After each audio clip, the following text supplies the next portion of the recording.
썰챗. 동생이 남아있어요. 에? 2분 안에 익지 않았는데? 뭐예요 이게? 나야, 생고기. 장사가 잘 되는 고깃집 한켠엔 아이들과 함께 오는 손님들을 위한 놀이방이 있었다. 엄마, 나 저기서 놀아도 돼? 응, 그럼 이거 다 구우면 부를게. 응, 동생이랑 놀고 있을게. 그런데 고깃집 연통에 낀 기름 때문에 불길이 번져 큰 불이 나게 되었다. 화재 신고를 받은 소방관들이 손님들을 구조했다. 아이를 구조했습니다. 아저씨, 아직 놀이방에 동생이 남아있어요. 뭐? 내가 얼른 데려올게. 미끄럼틀 안에 있어요. 안돼! 불길이 너무 강해! 위험해! 하지만 소방관은 인명구조의 사명감으로 불타는 건물 속으로 무리하게 뛰어들었다. 그리고 연기가 자욱한 건물 안 놀이방 미끄럼틀 안에서 아이가 말한 동생을 발견했다. 우리 체리 괜찮니? 응, 근데 동생이 아직 못 나왔어. 뭐? 그건 그냥 포기해. 엄마가 새로 사줄게. 그리고 소방관은 나오지 못했다. 이해하면 무서운 이야기 해석 공개. 이야기 초반 아이가 동생이랑 놀고 있겠다며 인형을 들고 놀이방으로 가는 것이 보인다. 소방관은 아이의 동생이 정말 놀이방에 남아있는 줄 알고 급히 구조하러 갔지만 아이가 말한 동생은 다름 아닌 인형이었다. 그러나 알아챘을 때는 나오지 못해 죽게 되었다. 남편의 단점. 우리 부부는 사이가 너무 좋아 매일 꽁냥꽁냥한다. 유일한 고민은 아이가 아직 없는 것이지만 고양이 구독이를 키우고 있어서 괜찮았다. 그런데 어느 날 구독이가 사라졌다. 구독아 어디 간 거야? 여보, 오늘 내가 맛있는 요리 해줄게. 기운 내자. 슬픈 나날을 보내던 와중 축하드립니다. 임신이네요. 임신이라는 기쁜 소식이 찾아왔다. 여보 왔어? 청소도 다 해놓고 스테이크 구웠어. 정말 완벽한 최고의 남편이지만 한 가지 단점은 있었다. 이게 뭐야? 아, 아까 베란다에서 잡았어. 이따가 먹으려고. 다양한 생물들을 즐겨 먹는 특이한 식성이 있다는 점이다. 자기야, 나 사실 오늘 병원 갔었는데 임신이래. 뭐? 진짜? 만세! 특식 만들어야지!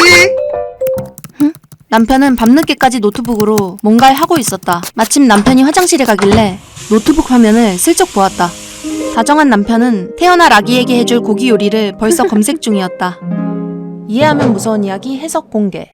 노트북 검색 화면을 자세히 보면 남편이 클릭하지 않았던 아기 요리 레시피는 파란색으로 클릭했던 아기 인유 캡슐 뉴스 기사는 보라색으로 표시되어 있음을 알 수 있다. 특이한 식성의 사이코패스 남편은 태어날 아기를 특식 재료로 생각하고 기대하고 있는 것이다. 남편이 해준 스테이크도 사실 사라진 반려동물이었다. 되돌아간 동심. 이 병원에 갇혀있는 건 이제 지긋지긋하다. 천호인 환자분 괜찮으시고요. 백승혁 환자분 백승혁 환자가 사라졌어요. 드디어 탈출이다. 이제 일탈을 즐길 시간이다.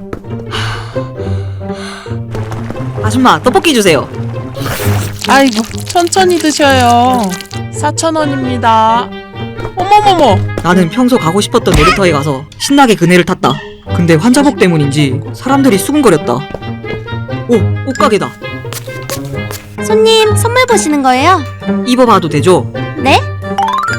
저기 손님? 저만 가면 될게요. 손님! 나는 근처 상가 옥상으로 도망쳤다. 그런데 거기 놓인 벽돌을 보자 큰 일탈이 하고 싶어졌다. 벽돌 자유낙하! 호호! 하나 더! 누가 옥상에서 벽돌을 던졌어? 큰일 났다. 겁이 난 나는 상가 화장실로 숨었다. 그런데 화장실엔 웬 이상한 할아버지가 서 있었다. 이해하면 무서운 이야기 해석 공개. 화장실에 있던 할아버지는 사실 거울에 비친 자신의 모습이었다. 주인공이 입고 있던 환자복을 자세히 보면 치매 환자 요양병원임을 알 수 있다. 놀이터의 아이들이 놀라 피하던 이유도 옷가게 점원이 아동복을 고르는 주인공에게 선물 보시는 거냐고 하던 이유도 전부 주인공이 할아버지였기 때문이었다. 즉 주인공은 자신을 어린아이라고 믿고 있는 치매 할아버지였던 것이다. 이불을 털다가 복도식 아파트, 다양한 사람들이 살고 있다. 한 층에 여러 세대가 살다 보니 복도에서 다른 주민과 마주치는 경우도 많다. 몇 개월이유? 1028개월. 아니 댁 말고. 우리 손녀 귀엽지? 그건 인정. 날 닮았으니 당연하지.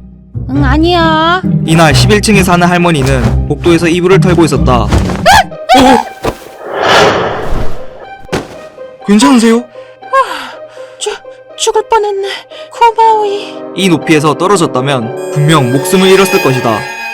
할머니는 천만다행이라고 생각했다. 할머니! 어머니, 무슨 일 있으세요? 글쎄 아까 여기서 떨어질 뻔했는데 뒤에서 누가 나를 잡아줘서 살았어. 예? 어쩌다. 내가 여기서 이렇게 이불을 털고 있었거든? 그런데 그날 가족들은 할머니의 설명을 끝까지 듣지 못했다.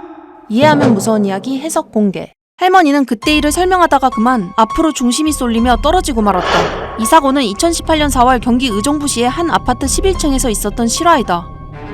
하늘다리. 상쾌한 가을, 사람들은 운동을 위해 산을 찾았다. 한 커플도 사이좋게 등산 데이트를 왔다. 오, 산스장에서 운동하는 사람들 많다. 우리도 그냥 여기서 운동하고 내려갈까? 에이, 그래도 이왕 온 거 정상은 찍어야지. 가자. 둘이 찾은 산은 경사가 완만해 데이트하기에 알맞은 곳이었다. 저기 혹시 화장실이 어디요? 화장실이요? 여기서 200m 정도 더 내려가셔야 하는데. 아, 이제 괜찮소. 이게 무슨 냄새야? 빨리 가자. 힘들어잉. 좀만 힘내. 저 다리만 건너면 정상이야. 나 못 건너. 무서워. 봐봐, 엄청 낡았어. 무너질 것 같아. 아니야, 여기 써있잖아. 180km까지 버틴다고. 우리 둘이 합쳐도 괜찮아. 자, 가자. 알았어. 커플이 다리를 건너던 중 갑자기 다리가 무너져 버렸다. 이해하면 무서운 이야기 해석 공개. 하늘다리의 하중 제한은 180kg이 아니었다. 표지판을 자세히 보면 일만 다른 글씨체로 쓰여져 있다. 영상 초반에 낙서를 하는 아이가 보이는데 사실 이 아이가 하늘다리 표지판에 80kg이라는 글자에 이를 낙서해 180kg으로 보이게 만든 것이다. 결국 성인 2명이 다리를 건너면서 원래 하중인 80kg을 초과해버리자 다리는 무너져 내렸다. 사라진 음악 소리.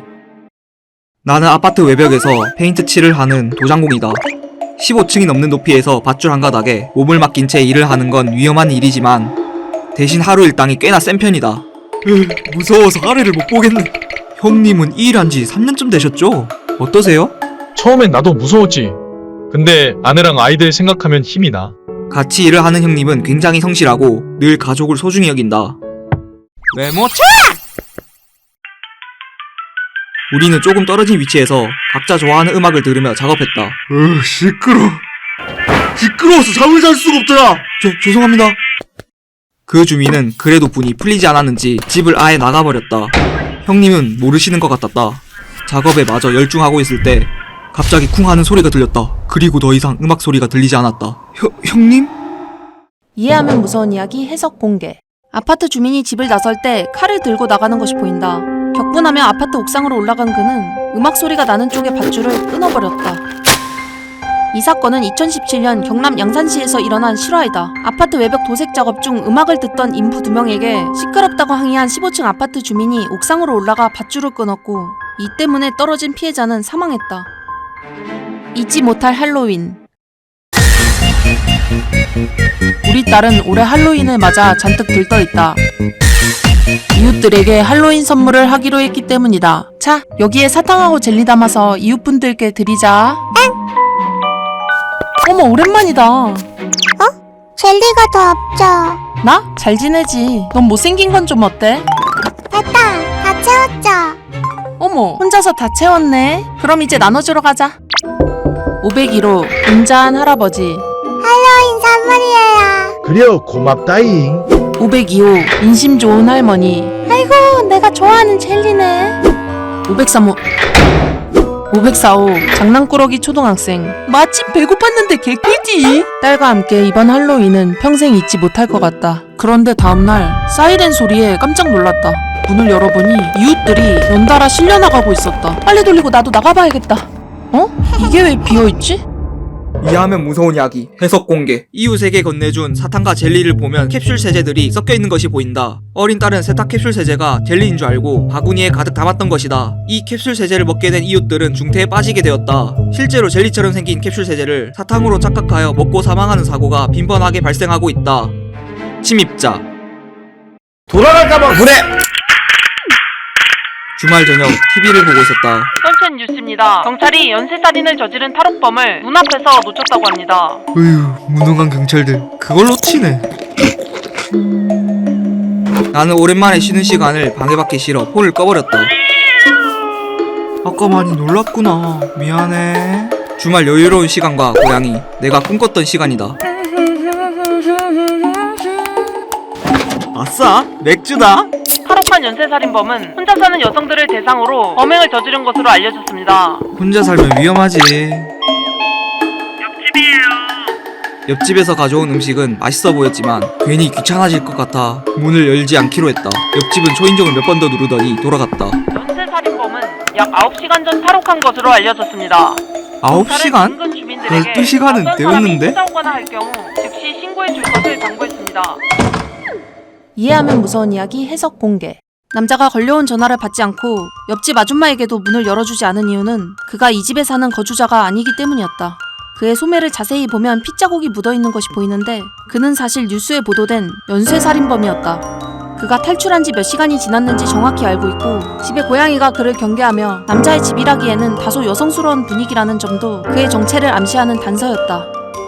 이 집에 원래 살고 있던 여성을 그 안에 가둬두었던 것이다. 붉은 수국. 요즘 손님이 왜 줄은 거 같지? 나는 어머니의 꽃집 일을 도와드리고 있다. 원래는 누나의 일이었는데 누나가 먼 곳으로 시집을 가게 되어서 내가 대신 일하게 되었다.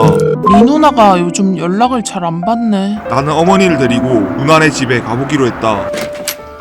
어머, 둘이 여기까지 웬일이야? 생각보다 누나는 밝고 건강한 모습이었다. 우리 사위는 어디 갔니? 그이? 싸우고 나가서 안 들어온 지 꽤 됐어. 누나가 무서워서 도망간 거 아니야? 어쭈 망함석 많이 컸다. 근데 여기까지 남석이가 차 몰고 온 거야? 고생했네.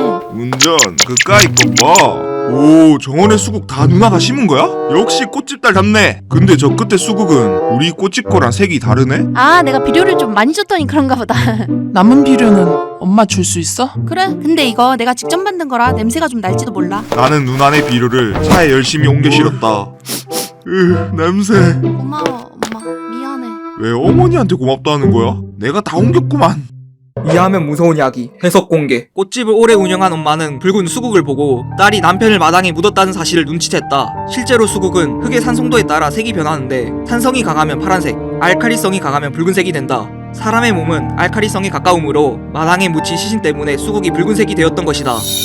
자세히 보면 비료 봉투에 피가 묻어 있는데 고약한 냄새는 시신 썩는 냄새였다. 엄마는 딸의 범행을 은폐해주기 위해 남은 비료들을 가져가겠다고 했던 것이다. 고마워, 엄마. 미안해. 불 꺼진 화장실. 오늘은 기다리던 수학여행 날이다. 조상님들이 남긴 문화유산에서 사진도 찍고 숙소에 도착해서 장기 자랑도 했다. 정녕! 태평성대란 말인가? 위에서 성적표가 벌컥 부딪히고 옆에선 벌점이 비껴 들어오니 우리 반 신세 가련하다. 그런데 숙소가 너무 낡아 방에 화장실이 없고 긴 복도를 따라 끝까지 가야 했다. 나는 새벽에 화장실이 급해져 눈이 떠졌다. 야, 이영규 일어나봐. 급해서 혼자 가는데 복도 불이 몇 개 고장나 어두워서 좀 쫄렸다. 헐, 화장실도 고장났나? 다행히 스위치를 누르니 불이 켜졌다. 휴, 다행이다. 내가 이렇게 잘생겼었나? 정면을 쳐다봐도 옆에서 쳐다봐도 잘생겨 볼라네. 선생님. 화장실에 나보다 먼저 선생님이 와 계셨던 것이다. 쪽팔려. 아, 들으셨겠지? 너도 화장실? 뭐냐 너? 내가 깨울 때 안 일어나더니. 빨리 자라 너희들. 네. 어? 이상한데? 뭐가? 이해하면 무서운 이야기 해석 공개. 주호가 이상함을 느낀 이유는 생각해보니 처음 화장실에 왔을 때 이미 불이 꺼져 있었다는 점이다. 선생님은 주호에게 다가오다가 친구가 들어오자 그냥 밖으로 나갔다.